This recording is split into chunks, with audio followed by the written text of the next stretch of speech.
오늘 수요 2부 예배에 주시는 하나님 아버지의 말씀은 레위기 22장 1절부터 33절 말씀입니다. 레위기 22장 1절부터 33절 말씀을 봉독해 드리겠습니다. 여호와께서 모세에게 일러 가라사대 아론과 그 아들들에게 고하여 그들로 이스라엘 자손이 내게 드리는 성물에 대하여 스스로 구별하여 내 성호를 욕되게 함이 없게 하라. 나는 여호와니라. 그들에게 이르라. 무릇 너의 대대 자손 중에 그 몸이 부정하고도 이스라엘 자손이 구별하여 여호와께 드리는 성물에 가까이 하는 자는 내 앞에서 끊어지리라. 나는 여호와니라. 아론이 자손 중 문둥한 자나 유출병이 있는 자는 정하기 전에는 성물을 먹지 말 것이요 시체로 부정하게 된 자나 설정한 자나 무릇 사람을 부정하게 하는 벌레에 접촉된 자나 무슨 부정이든지 사람을 더럽힐 만한 자에게 접촉된 자 곧 이런 것에 접촉된 자는 저녁까지 부정하니 몸을 물로 씻지 아니하면 성물을 먹지 못할지며 해질 때야 정하리니 그 후에 성물을 먹을 것이라. 이는 자기의 응식이 됨이니라. 절로 죽은 것이나 들짐승에게 찢긴 것을 먹음으로 자기를 더럽히지 말라. 나는 여호와니라. 그들은 나의 명을 지킬 것이라. 그것을 욕되게 하면 그로 인하여 죄를 짓고 그 가운데서 죽을까 하노라. 나는 그들을 거룩하게 하는 여호와니라. 외국인은 성물을 먹지 못할 것이며 제사장의 객이나 품꾼은 다 성물을 먹지 못할 것이니라. 그러나 제사장이 돈으로 사람을 샀으면 그 자는 그것을 먹을 것이고 그 집에서 출생한 자도 그러하여 그들이 제사장의 식물을 먹을 것이며 제사장의 딸은 외국인에게 출가하였으면 거제의 성물을 먹지 못하되 그가 과부가 되든지 이혼을 당하든지 자식이 없이 친정에 돌아와서 어릴 때와 같으면 그는 그 아비의 음식을 먹을 것이나 외국인은 먹지 못할 것이니라. 사람이 부지중 성물을 먹으면 그 성물에 그 5분 1을 더하여 제사장에게 줄지니라. 이스라엘 자손이 여호와께 드리는 성물을 그들은 더럽히지 말지니 그들이 성물을 먹으면 그 죄로 인하여 형벌을 받게 할 것이니라. 나는 그들을 거룩하게 하는 여호와니라. 여호와께서 모세에게 일러 가라사대 아론과 그 아들들과 이스라엘 온 족속에 고하여 이르라. 이스라엘 자손이나 그 중에 우가하는 자나 소원제나 낙헌제로 번제를 여호와께 예물로 드리려거든 연납되도록 소나 양이나 염소의 흠없는 수컷으로 드릴지니 무릇 흠 있는 것을 너희는 드리지 말 것은 그것이 연납되지 못할 것임이니라. 무릇 소원한 것을 갚으려든지 자의로 예물을 드리려든지 하여 소나 양으로 화목제 희생을 여호와께 드리는 자는 연납되도록 아무 흠이 없는 온전한 것으로 할지니 눈먼 것이나 상한 것이나 자체 배임을 당한 것이나 종기 있는 것이나 괴혈병 있는 것이나 비로 먹은 것을 너희는 여호와께 드리지 말며 단 위 화제로 여호와께 드리지 말라. 우양의 지체가 더하거나 덜하거나 한 것은 너희가 낚은 예물로는 쓰려니와 서원한 것을 가품으로 드리면 연납되지 못하리라. 너희는 불알이 상하였거나 치었거나 터졌거나 배임을 당한 것은 여호와께 드리지 말며 너희 땅에서는 이런 일을 행치도 말지며 너희는 외방인에게서도 이런 것을 받아 너희 하나님의 생물로 드리지 말라. 이는 결점이 있고 흠이 있는 것인즉 너희를 위하여 연납되지 못할 것임이니라. 여호와께서 모세에게 일러 가라사대 수소나 양이나 염소가 나거든 7일 동안 그 어미와 같이 있게 하라. 제8일 이후로는 여호와께 화제로 예물을 드리면 연납되리라. 암소나 암양을 물어나고 어미와 새끼를 동일에 잡지 말지니라. 너희가 여호와께 감사 희생을 드리려거든 너희가 연납되도록 드릴지며 그 제물은 당일에 먹고 이튿날까지 두지 말라. 나는 여호와니라. 너희는 나의 계명을 지키며 행하라. 나는 여호와니라. 너희는 나의 성호를 욕되게 말라. 나는 이스라엘 자손 중에서 거룩하게 함을 받을 것이니라. 나는 너희를 거룩하게 하는 여호와여 너희 하나님이 되려고 너희를 애굽 땅에서 인도하여 낸 자니 나는 여호와니라. 아멘. 오늘 말씀은 레위기 22장 1절부터 33절까지 좀 긴 말씀을 읽었는데요. 충분히 오늘 주께서 받지 않으시는 것이라는 제목으로 말씀을 전할 수 있을 것 같습니다.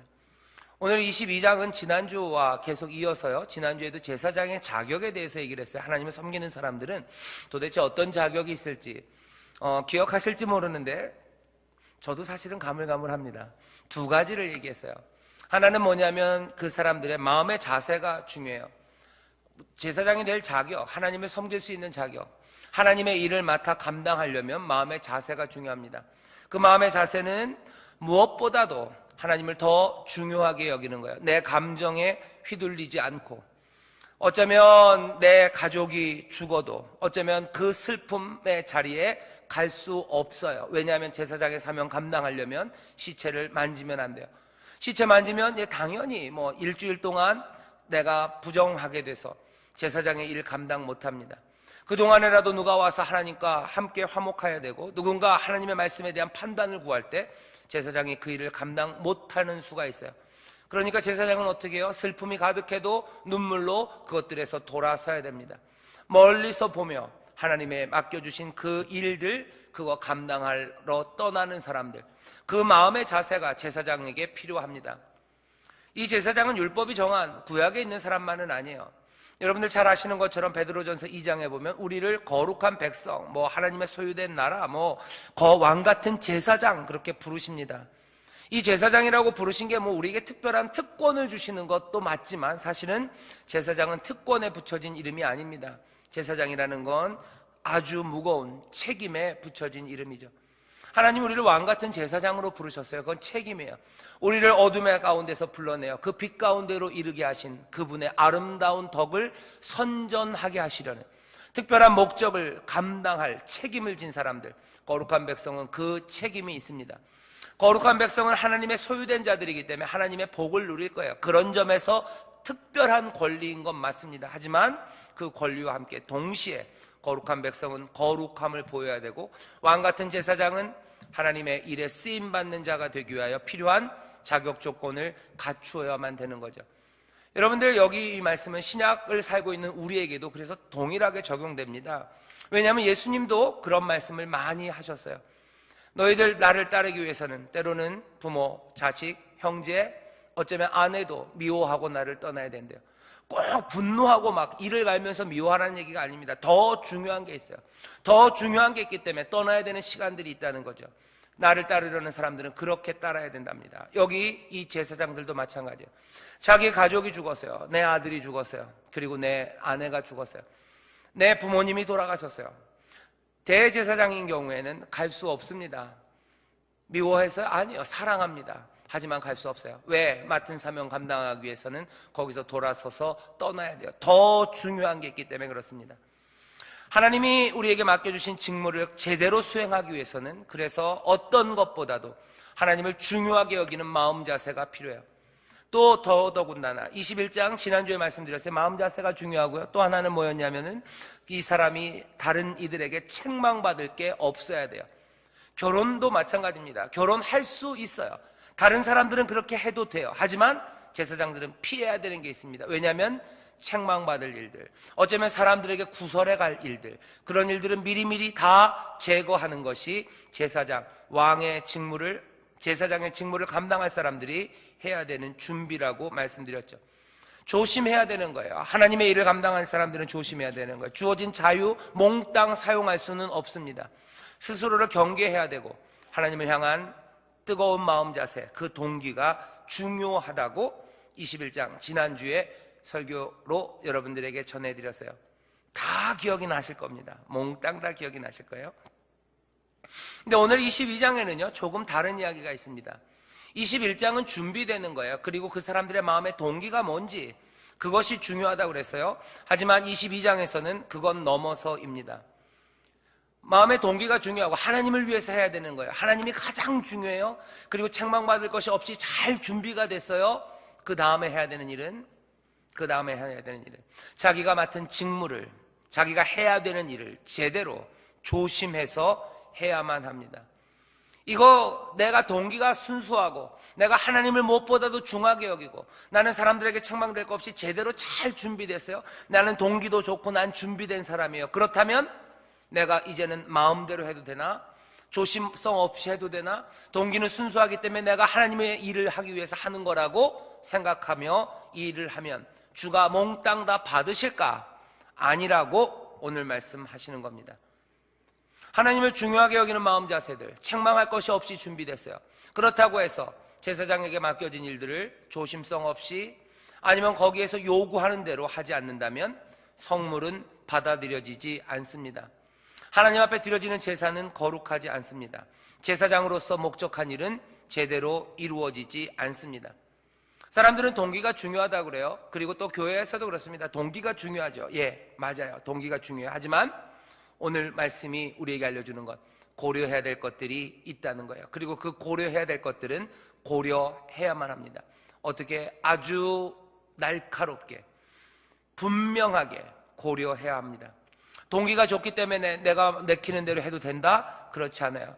동기가 좋기 때문에 내가 하고 싶은 대로 해도 된다? 아닙니다. 그건 어떤 표식이에요? 그건 존경심의 부족을 드러내는 겁니다. 무겁게 여기지 않는 거예요. 공경하지 않는 거예요. 하나님을 공경하는 사람이라면, 하나님을 무겁게 여기는 사람이라면, 하나님의 영광, 그 카보드라는 것을 정말로 무겁게 여긴다면, 내 동기가 순수하다는 것으로 가볍게 나에게 맡겨진 일을 내 멋대로 하지는 않습니다. 동기가 좋고 내가 준비된 사람이기 때문에 나는 내가 하는 일은 다 하나님이 받으실 거야. 그건 왜 그런 거예요? 가볍게 여기기 때문에 그래요.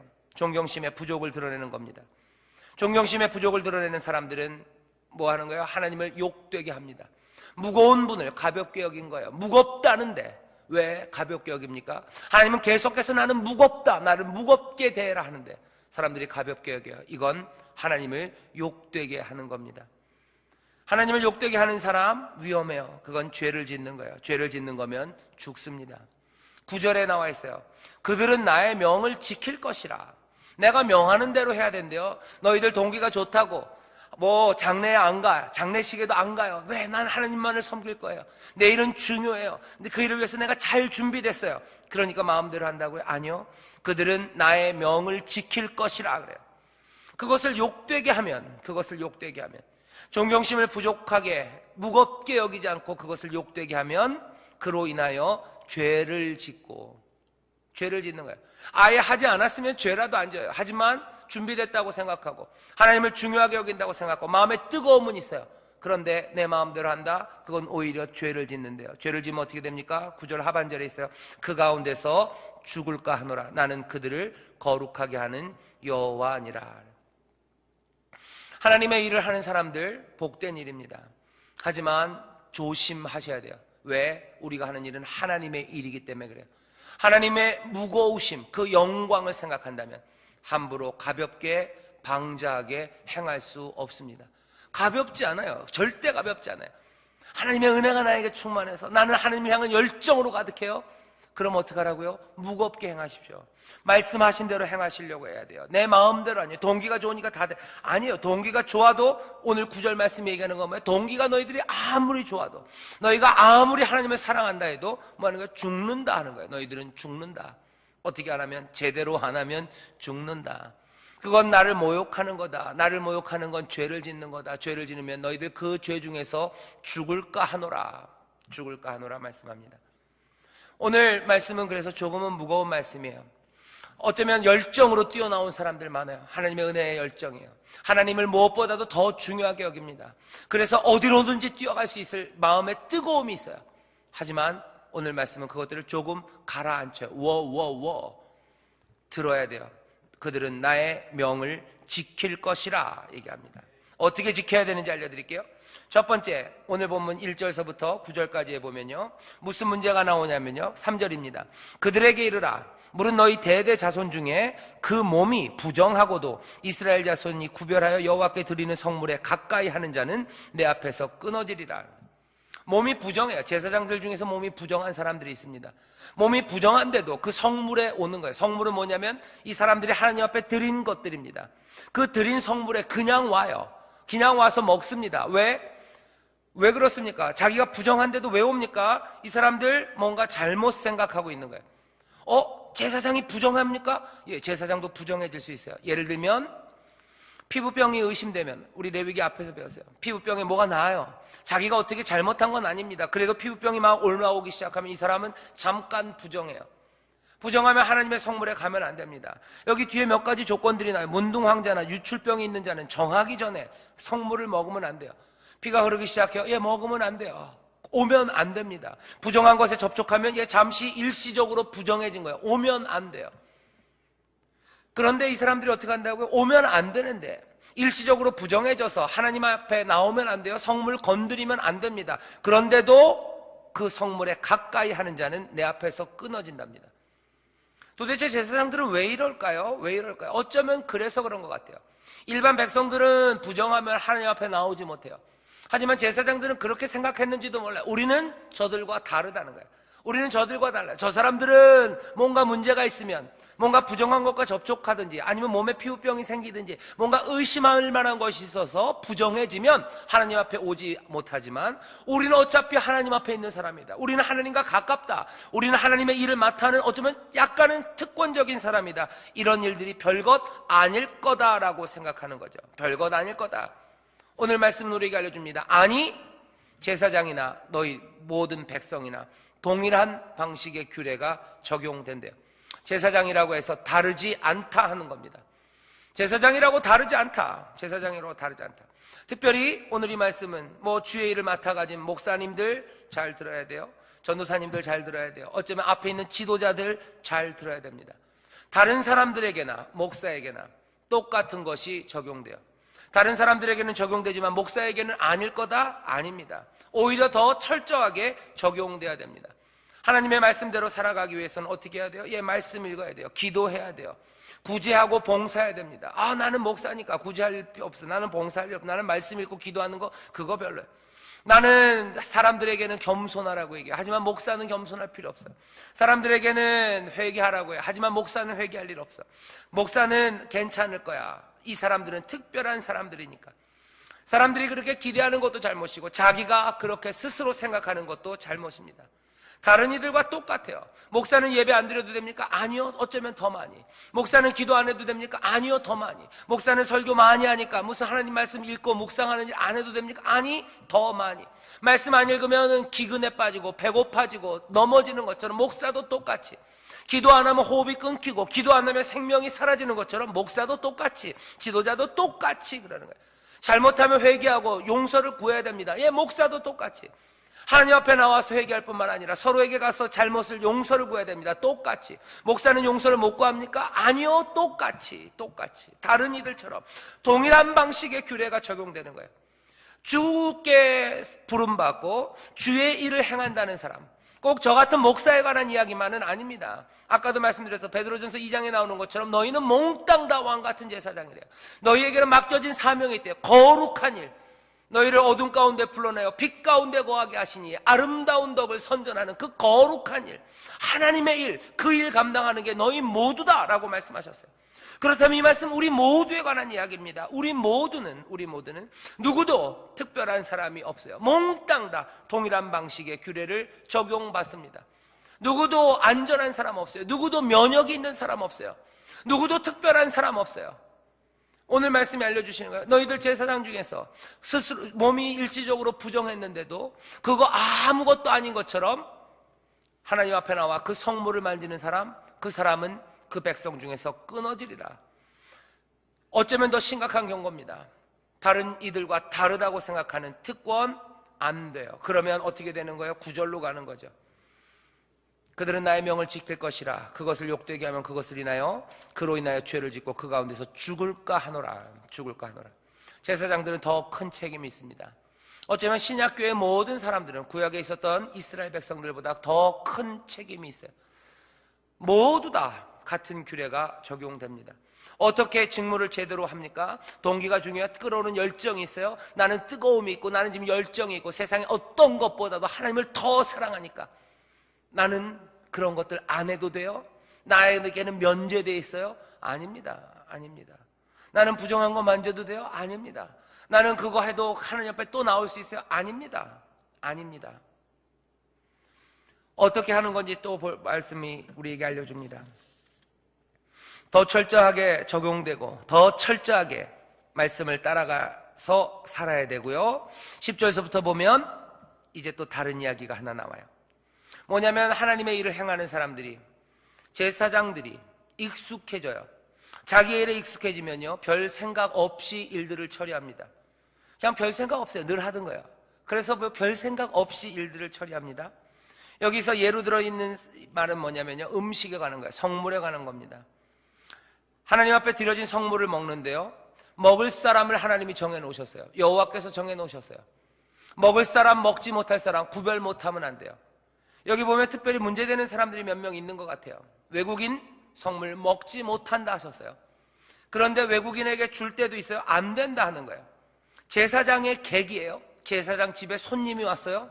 이 객에게 줄 수 있습니까? 안 된다 그러는 거예요. 못 준다. 못 준다. 주면 안 된다.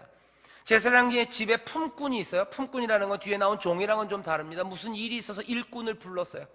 같이 일합니다. 우리 집에서 수고하는 사람이에요. 그러니까 제사장이 그 성물을 제사장에게 준 그 고기예요. 그거 줄 수 있습니까? 그거 못 준다. 주지 말아라 하는 거예요. 주지 말아라. 좀 이상해요. 그죠? 줄 수도 있을 것 같아요. 아, 우리 집에 온 손님인데요. 줄 수 있을 것 같아요. 아, 우리 집에 일하러 온 사람인데 줄 수 있어요. 아니, 못 준다. 못 준다. 내 딸이 외국에 출가했다가 다시 왔는데요. 못 준다. 못 준다. 출가 외인이야. 나가서 못 줘. 줄 수 없어요. 하지만 네가 돈으로 산 종은 줘라. 왜? 그거는 이 제사장의 가정 안에 들어온 사람이에요. 제사장이 책임져야 되는 사람이에요. 종은 줘도 돼요. 시집갔던 딸이 뭐가 잘못돼서 다시 돌아왔어요. 이제는 이제 제사장이 책임져야 됩니다. 남편이 있는 게 아니에요. 그러면 제사장이 책임져야 된다면 가족 안에 들어. 그래, 그럼 그 딸은 먹어도 돼요. 하지만 다른 사람은 안 된다 얘기하시는 거예요. 안 된다. 왜 이 얘기를 하십니까? 이 성물을 먹을 사람에 대해서 여호와 하나님이 정해 놓으신 거예요. 사람들은 하나님의 일을 하다가 이런 태도들이 모르겠다. 이래도 되겠지 하는 거예요. 딸이 멀리서 놀러 왔는데 같이 먹어야 되는데 그거 좀 준다고 뭐 건일 있습니까? 결국은 그냥 고기인데 하나님이 주신 고기라고 그래서 그 고기를 제사장의 분깃으로 받은 거예요. 내 응식입니다. 내가 이거 먹는 건데 내가 내 딸 좀 주면 어때요? 우리 집에 온 손님인데 좀 주면 어때? 모르겠다. 주면 돼. 뭐 괜찮겠지 하는 거야. 까지 고기 몇 점인데 이게 대수냐 하는 생각입니다. 대수인가? 이거 준다고 뭐 될까? 모르겠다. 먹어라 하는 거죠. 뭐 괜찮겠지 하는 거죠. 하나님이 여기에 대해서 지금 말씀해. 제사장들 너네 정신 똑바로 차려라는 거예요. 고기지, 그치? 고기 몇 점 나눠줄 수 있을 것 같지? 근데 아니다. 안 된다 하는 거야. 안 된다. 절대 안 된다. 너무 쪼잔한 거 아니십니까? 아니, 쪼잔하지 않다. 쪼잔하지 않다. 이건 내 것이에요. 하나님 앞에 드려진 겁니다. 그걸 제사장에 준 거예요. 누가 먹어야 될지 누가 정합니까? 여호와 하나님이 정하는 거예요. 네가 정하는 거 아니에요. 내가 정하는 거지 네가 정하는 거 아니다. 내가 정해놨는데 너 왜 거기에서 방자하게, 왜 내가 정해놓은 걸 가볍게 그냥 띄워주냐 하는 거예요. 사람들은 핑계댈 수 있어요. 하나님 은혜의 하나님 아니십니까? 배고픈 품꾼에게 줘야 되는 거 아닙니까? 아니, 주지 마라 그러는 거예요. 주지 마라. 이건 내 것이고 이건 내가 누가 먹을지 정했다는 거예요. 사람들이 그래도 배고픈 품꾼인데, 그렇다면 하나님 여기 말씀은 없어요. 저 같으면 그렇게 얘기했을 것 같아요. 그래, 그건 네가 먹고 너 그 사람이 그렇게 불쌍하면 이 성물 말고 다른 것들로 줘라는 거예요. 이 성물은 뭐예요? 하나님 앞에 드려진 것들이에요. 여호와께 드려진 것들을, 그것들을 이 제사장들에게만 하나님이 주신 거예요. 이거 누가 먹을지 내가 정한다. 내가 정한다. 은혜 베풀어라. 하지만 이건 아니다. 이건 너희들만 먹으라고 내가 줬지 다른 사람에게 주라고 한 거 아니에요. 그 배고픈 사람에게 하나님이 다른 은혜를 주실 거예요. 그 다른 은혜를 주고 싶고 그 은혜에 하나님을 담고 싶으면 너 제사장 다른 것들로 주면 돼요. 다른 것들 주든지 다른 데서 얻어다 주든지 뭐 다른 방법을 해야 되는 거지, 여기 있는 이것들을 가볍게 여기지는 말라는 거예요. 여기 있으니까 그냥 줘도 되겠지. 아니요, 안 된답니다. 절대 안 된답니다. 이 얘기는 우리에게 뭘 요구해요? 늘 깨어있기를 요구하는 거예요. 존중하기를 원하는 거예요. 방자히 행하면 안 됩니다. 그 선을 하나님이 거놓으셨어요. 그어놓은 선에 대해서 여러분들 쉽게 왔다리 갔다리 하지 마세요. 여러 가지 핑계로 왔다리 갔다리 하지 마세요. 오래됐기 때문에 그 금이 희미해졌다고 생각하지 마세요. 오래됐기 때문에 금이 희미해졌습니까? 우리의 눈이 희미해졌는지 몰라요. 우리가 익숙해져서 그게 그렇게 보이는지 몰라요. 하지만 하나님이 정해놓으신 그 선은 분명하게 하나님 앞에 있는 거예요. 하나님의 은혜로 먹는다고 생각하면서 은혜로 아니에요. 그렇지 않습니다. 그렇지 않습니다. 하나님이 안일하게 하시는 게 아니에요. 하나님은 늘 날카롭게 깨어서 우리에게 주십니다. 하나님의 은혜를 그냥 잠결에 던져주시는 게 아니에요. 하나님이 우리에게 먹을 것을 주시면서 그냥 늘 보냈기 때문에, 그냥 계좌에 채해놨기 때문에 가는지 안 가는지도 모르게 우리에게 주시는 은혜가 아닙니다. 하나님 우리에게 은혜 주실 때 그렇게 하실 것 같으세요? 계좌에 채워놔가지고 뭐 한 달에 한 번씩 아니면 매달 어디다 주문해 놓으면 그냥 어디서 언제 가는지도 잊어버려요. 아, 이게 갔나 안 갔나? 갔나 안 갔나 모르게 하나님의 은혜를 주십니까? 아니에요. 그렇지 않습니다. 하나님의 은혜는 날마다 새로워요. 아침마다 새로워요. 하나님 우리에게 은혜를 주시고 우리에게 응답하실 때 습관적으로 하신 적 없습니다. 늘 우리의 마음을 꿰뚫어 보시면 우리의 필요가 무엇인지, 가장 좋은 게 무엇인지 헤아리면서 싱싱하게, 어쩌면 더운 밥을 지어서 주시는 거예요. 존중해서 주시는 거예요. 어디 그냥 햇반 쫙 쌓아놓고 니들이 알아서 땡겨 먹어라 그러지 않으셔요.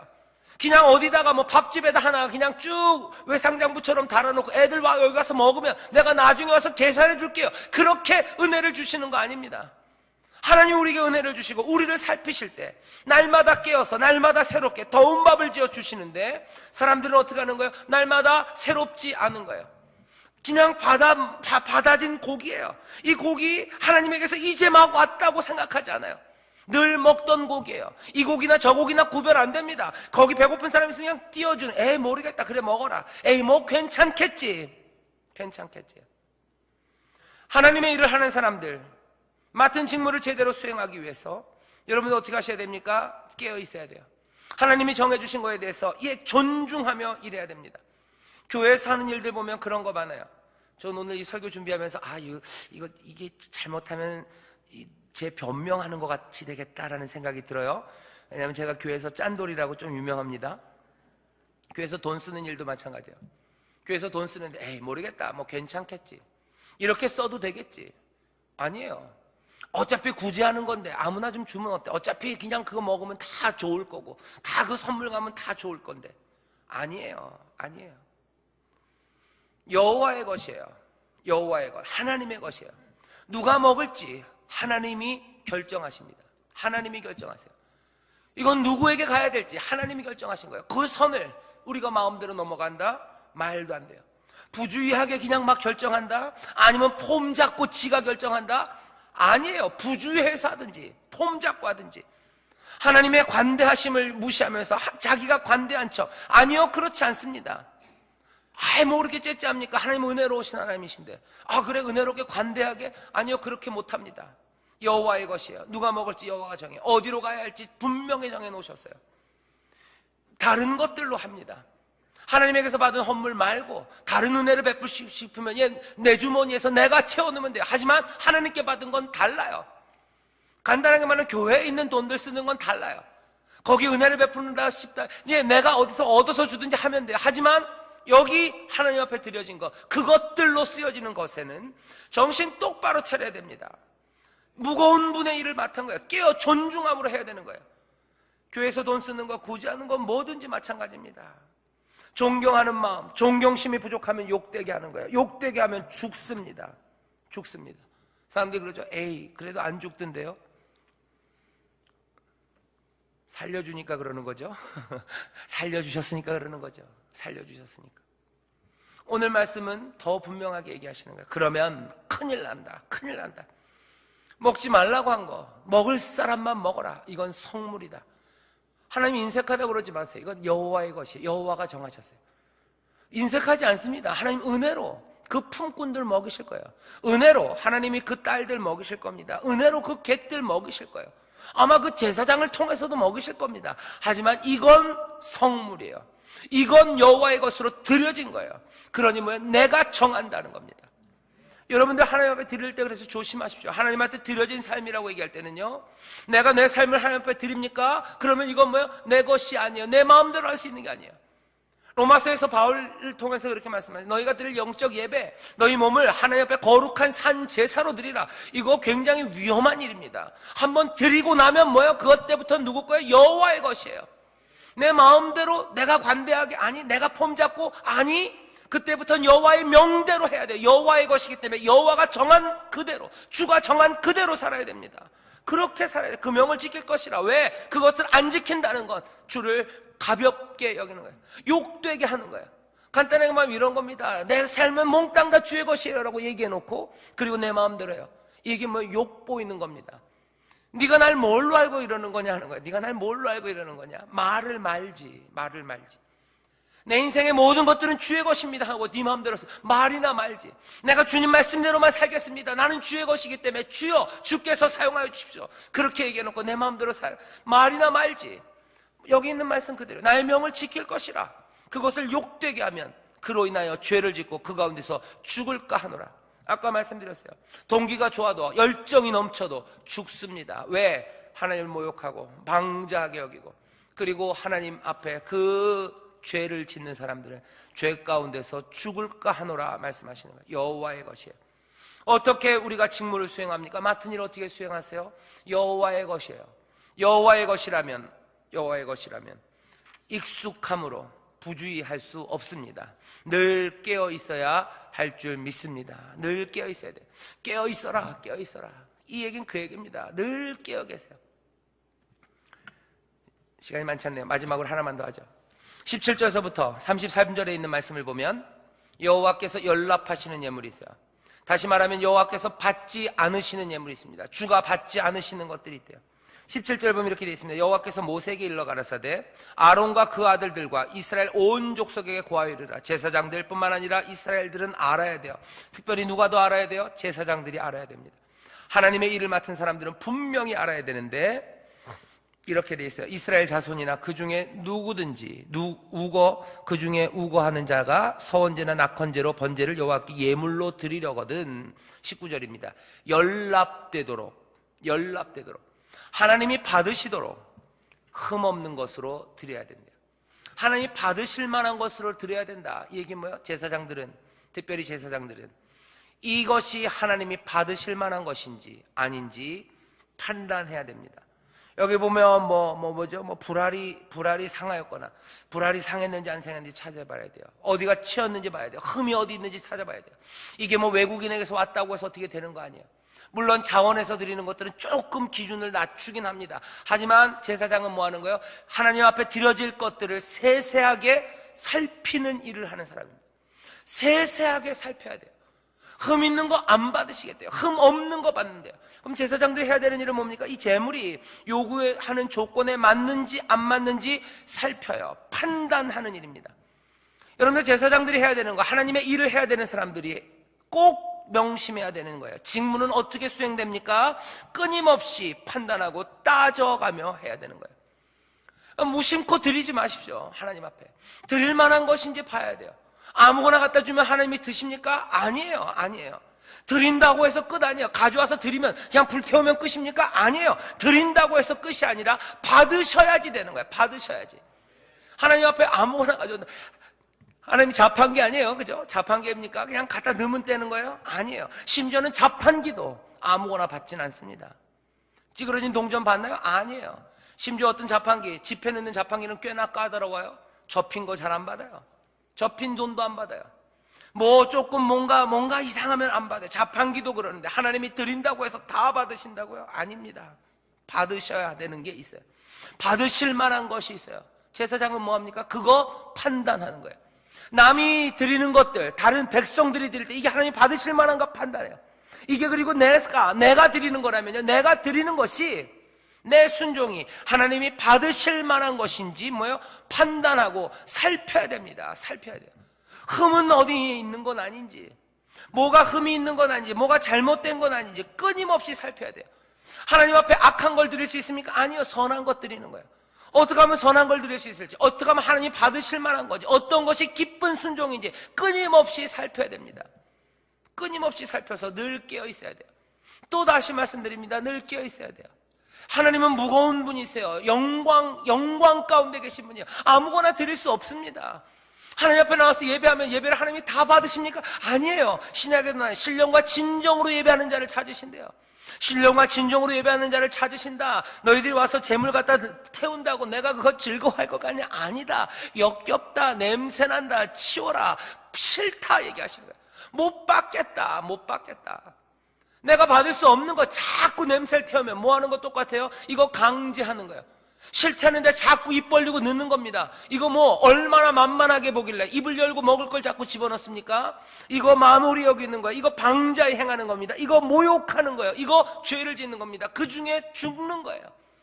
하나님 앞에 드린다 그러면서 아무렇게나 하지 마십시오. 예배 마찬가지입니다. 하나님 앞에 나와서 예배한다고 하면 예배를 드리러 나왔다고 하면서 하나님 앞에 흠없이 드릴 것에 대해서 깨어서 내 자세를 살피고 내 마음을 살피는 것 없이 내가 나와줬으니까 하나님이 좋겠지, 무슨 생각으로 앉아있는 겁니까? 지금 어디에 우리가 나와 있습니까? 우리가 하나님 앞에서 살아갑니까? 내 삶을 주 앞에 드립니까? 재물의 품질에 대해서 주의를 기울여야 돼. 내 삶에 흠이 없는지. 하나님 앞에 드리는 것 기억하십시오. 드린다고 갖다 던져놓는다고 끝이 아니에요. 받으실 만한 것인지. 오히려 던져놓는 것은 위험한 일입니다. 던져놓는 건 뭐예요? 모욕하는 거예요. 그건 죄 중에 죽는 일입니다. 아예 오지나 않았으면 나을 겁니다. 하지만 와서 하나님 앞에 아무거나 던져놓고 하나님이 받으실 거라고 생각하는 거, 이거 무례합니다. 이거 무례해요.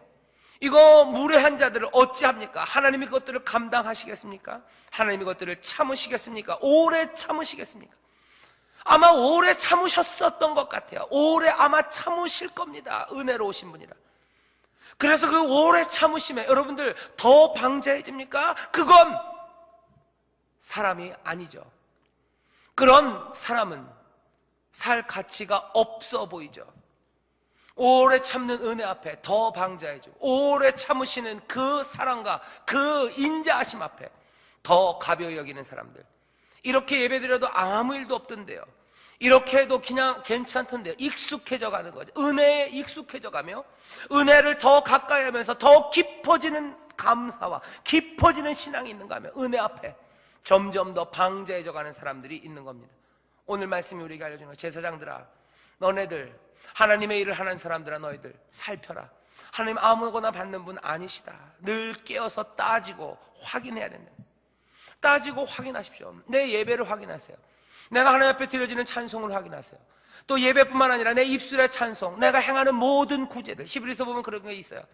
하나님 앞에 드릴 제사가 있대요. 입술의 제사예요. 찬송의 제사예요. 그리고 우리가 선행으로, 그리고 하나님의 말씀대로 살아가는 제사예요.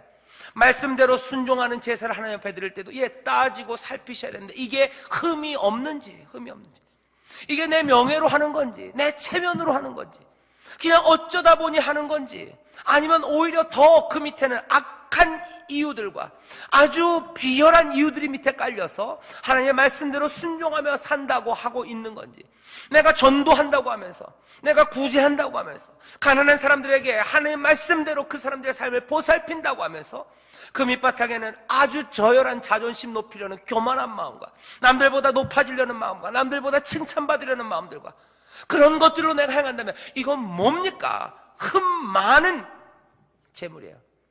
흠 많은 순종입니다. 그것으로 하나님이 받으실 거라고 생각하면 도대체 하나님을 얼마나 가볍게 생각하시는 겁니까? 하나님의 장님이라고 생각하시는 거죠. 하나님은 3살 먹은 어린애보다도 못하다고 생각하는 거죠. 3살 먹은 어린애도 알아보는 걸 하나님은 모르실 거라고 생각하는 거죠. 아니면 하나님의 은혜에 너무 익숙해져서 너무 방자해진 거겠죠. 레위기 오늘 말씀이 우리에게 알려줍니다. 너희들 하나님 앞에 나올 때 그렇게 하면 안 된다. 계명을 지켜라. 너는 나의 성호를 욕되게 말라. 제발 내 이름을 욕되게 하지 말아라. 나 여호와다. 너희를 몽땅 다 감찰하고 몽땅 다 아는 여호와다. 내 이름을 욕되게 하지 마라. 내 이름 모욕하지 마라. 나를 모욕하지 말라. 나를 모욕하지 마라. 모욕을 받으면 어렵죠. 너무 심각해지시는 것 같아요. 이거 영화 대사에 그런 거예요. 넌 나에게 모욕감을 줬어. 그래요. 그죠? 넌 나에게 모욕감을 줬어. 하나님을 모욕하는 사람들이에요. 받아들여지지 않는 성물, 그 성물을 계속 가져오는 사람들은 도대체 뭔가 하는 거죠. 도대체 이 사람들은 뭔가? 우리에게 요구하시는 게 분명합니다. 그게 근데 쉽진 않아요. 늘 깨어있는 거, 이거 쉽지 않습니다. 늘 판단해서 선한 게 무엇인지 악한 게 무엇인지 그것들 늘 살피는 거, 이거 쉽지 않아요. 사람은 무뎌집니다. 금방 기억에서 사라져요. 금방 기억한 것들 잊어버리고 금방 은혜도 금방 까먹고 하나님의 경고의 말씀도 금방 까먹습니다. 우리 기억하기 어려운 사람들이에요. 그냥 순간적으로 본 것들 순간적으로 잊어버려요. 나에게 필요한 것들만 남기고 몽땅 다 잊어버립니다. 우리에게는 도움이 필요합니다. 성령 하나님이 우리에게 오셔요. 왜 성령이 우리에게 오십니까? 보혜사로 오셔요. 예수님이 제자들과 함께 있을 때는 늘 깨닫게 하셨어요. 그 앞에 있는 삶 자체가 그분을 볼 때마다 우리의 부족함과 흠, 하나님 앞에 나아가는 우리의 자세들, 하나님 앞에 무엇을 드려야 될지, 어쩌면 주님과 함께하면 더 지금보다는 분명히 깨어있기가 쉬웠을 겁니다. 하지만 주님도 없는 이 시간에 우리가 그렇게 깨어서, 늘 깨어서 내 삶을 온전히 판단하고 그 진리, 그 기준을 잊어버리기가 너무 쉬워요. 잃어버리기가 너무 쉬워요. 주님께서 그래서 우리에게 주신 선물입니다. 다른 보혜사가 너에게 올 거래. 다른 보혜사가 너에게 올 거다. 다른 보혜사가 너에게 오셔서 내가 너에게 한 말들 다 깨닫게 하고, 그것들 기억나게 하고 자꾸 생각나게 하고. 성령이 우리에게 오셔서 하시는 일이에요. 자꾸 생각나게 하세요.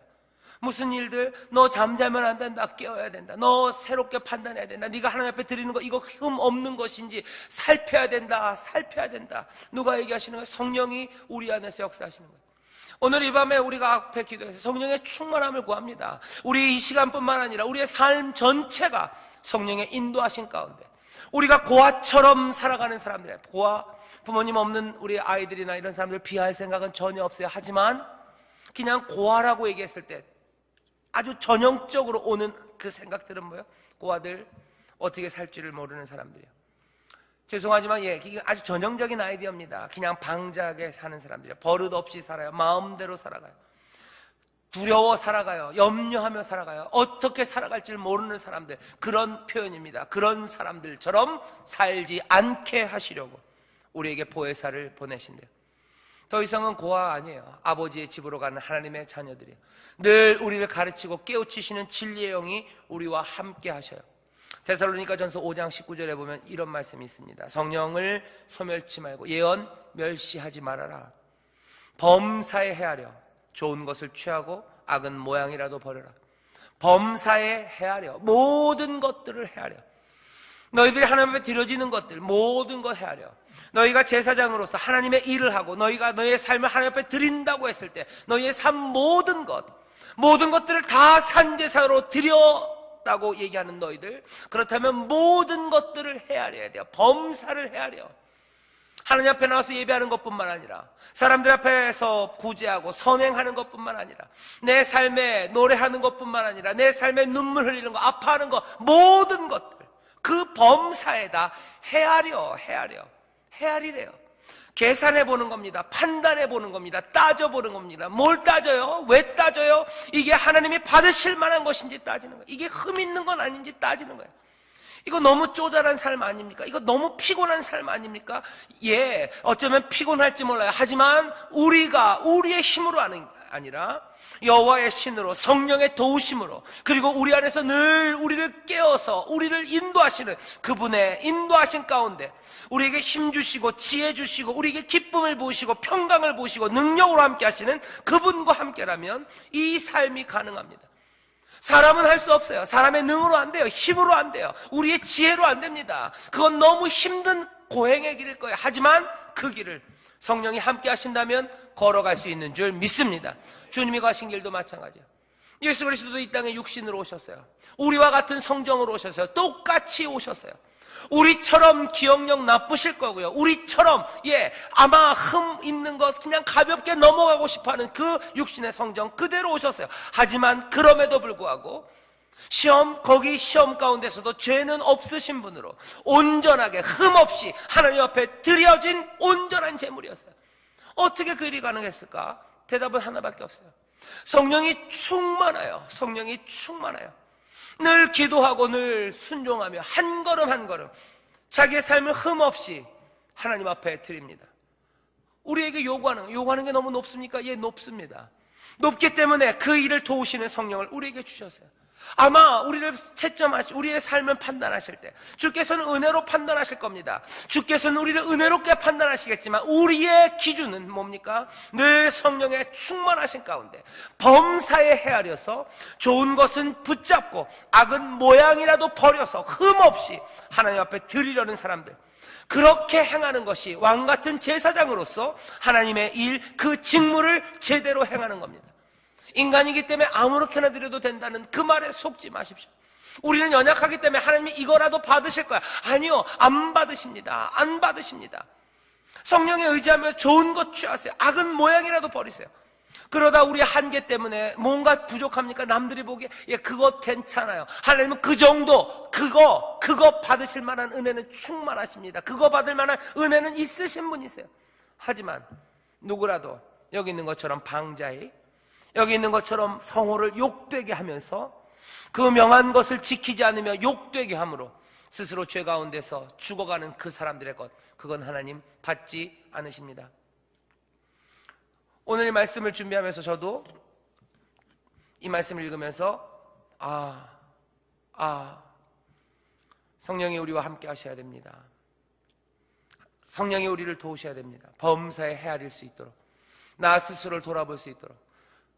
그 삶이 너무나도 힘든 삶 같지만 십자가 그 길 원래부터 쉬운 길 아닙니다. 하지만 그 길을 도우시는 분이 우리한테 계세요. 그 영광의 삶이 우리에게 선물로 주어졌습니다. 우리가 만든 거 아니에요. 선물로 우리에게 주어진 거예요. 고상한 삶 맞습니다. 예수 믿는 삶은 고상한 삶이에요. 예수 믿는 삶은 충만한 삶이에요. 예수 따라 살아가는 삶은 하나님이 받으실 만한 흠없는 삶입니다. 이 흠없는 것에 대해서 너무 쉽게 포기하지 마세요. 사람들은 멍땅 다 그런 거지. 무슨 도덕적인 거를 원하는 거냐? 도덕보다도 더한 걸 원하십니다. 흠 없기를 원하세요. 눈물로 그 길을 가시고 성령의 인도하심 따라 그 길을 걸어가실 때, 오늘 설교의 제목은 주께서 받지 않으시는 것이지만 주께서 받지 않은 것을 알기 때문에 이제는 성령과 함께 더 철저하게 방자함 없이, 그리고 늘 깨어서 늘 성령의 인도하신 가운데 좋은 건 취하고 악은 모양이라도 버리려는 그 단단한 결심으로 주를 따라가심으로 주가 받으시는 삶, 또 주께 사용되는 복된 삶, 주의 일을 이루어내는 그 아름답고 찬란한 삶, 그 삶이 그리스도, 우리 사랑하는 주님의 삶입니다. 주님께서 그렇게 사셨죠. 하나님 아버지가 받으실 만한 제물로 드려지셨습니다. 철저하게, 늘 마음 가운데 두렵고 떨림으로, 하지만 성령의 인도하신 가운데 온전하게 흠없이 거룩한 것들을 붙잡으며 악은 버리며 선한 것, 좋은 것 붙잡고 그렇게 말씀하시고 그렇게 행하시고 그렇게 하나님의 놀라우신 은혜의 역사를 이루어내셨습니다. 우리의 삶 가운데도 주를 따르는 그 하나하나의 순종, 성령의 능력 안에서 그 일을 행할 때 그리스도 그 구원의 역사가 일어나고 또 그리스도의 그 놀라우신 빛이 우리 가운데 비춰질 겁니다. 우리에게 그 삶을 기대하세요. 그 삶은 우리 주변에 있습니다. 그 아름다운 삶들을 놓치지 마시고 붙잡으시기를 주의 이름으로 축원합니다. 기도하겠습니다. 하나님 아버지 감사합니다. 주가 받으시는 삶, 아버지 하나님 주의 일을 이루어내는 삶, 그래서 우리 사랑하는 주님처럼 그렇게 아름답게, 그렇게 복되게 살아가는 삶이 되기를 원합니다. 우리를 왕같은 제사장으로 부르셨으니 성령님 우리와 함께 하시고 우리에게 충만하게 임하셔서 늘 진리 가운데로 행하게 하시고 범사에 헤아릴 수 있도록 우리를 깨우치시고 또 범사에 헤아려 좋은 것들을 붙잡고 악은 모양이라도 버릴 수 있도록 용기로 채우시고 새로운 힘으로 채우시고 소망으로 채워 주시옵소서. 성령의 도우심 가운데, 그 거룩하게 하시는 영의 도우심 가운데 우리의 삶이 점점 더 거룩하게 하나님 앞에 드려지게 될 줄 믿사오니 주여 거룩한 백성들로 부름받았습니다. 그 일을 이루는 자들 되게 하여 주옵소서. 왕같은 제사장으로 부름받았사오니 주여 그 일을 감당케 하여 주옵소서. 예수님 이름으로 기도드리옵나이다. 아멘.